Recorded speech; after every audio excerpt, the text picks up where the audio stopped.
It's March Madness, but the question is, are you playing for a real estate national championship or is your bracket broken?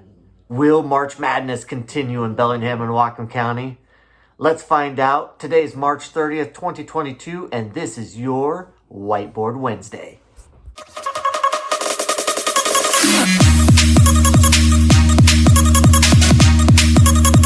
Okay, everybody, it is March 30th, 2022, and this is your March Madness real estate bracket for Bellingham and some of the surrounding cities up here in Whatcom County.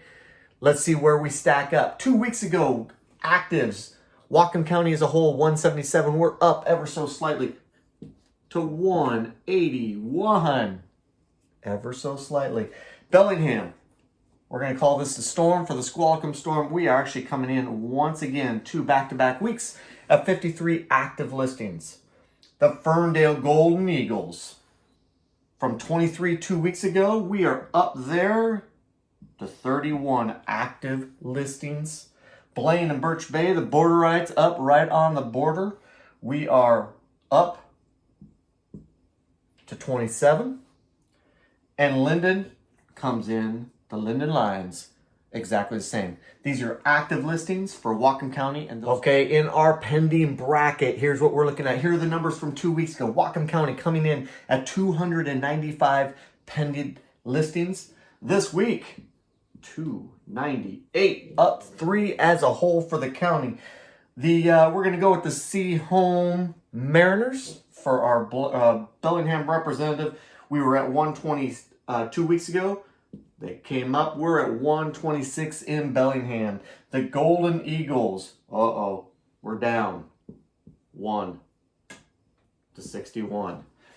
Blaine, Birch Bay, the Borderites coming in at 30, remaining solid at 34. Linden down 1 to 24. Those are your pended winners and losers for March 3rd. Finally, let's round out our March Madness bracket for Whatcom County. For our solds, we remain down. From 52 2 weeks ago to this past week, we have 47. Bellingham down 1 to 19. Ferndale down 4 to 6. Blaine Birch Bay remains solid at 6. And the Linden Lions up 1 to 6 as well. So there are your actives, your pendings, and your sold for Bellingham, Whatcom County, and some of the surrounding towns.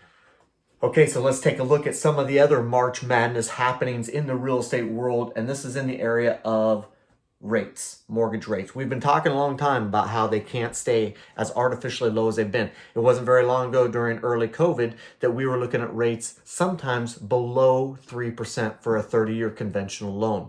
Now, we've all been predicting, all big-time analysts have been predicting that with what the Fed has been doing this year and announcing that rates would be going up. Most were saying third or fourth quarter of the year. Well, they started last week in a big fashion. So when we talk about you live in the payment, not the price, this is an example. Your purchasing power is diminishing a little bit as of this week.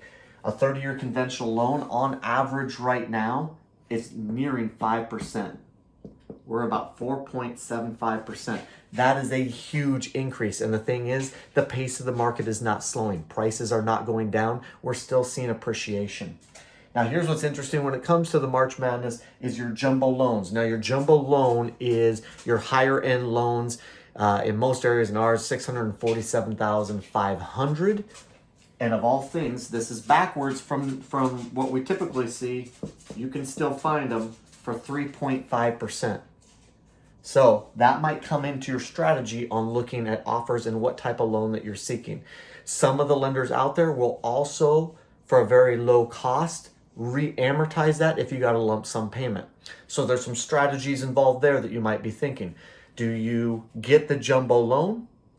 Once you get your house sold, you pay their small fee, have it re-amortized with a lump sum payment. So you're getting this rate for a 30-year. So if you have questions on that, please reach out to me, because these are huge strategies that are going to play into your success so that your March Madness real estate bracket is not broken. My name is Sean Hackney, Next Home Northwest Living, Bellingham, Washington, and this is your Whiteboard Wednesday.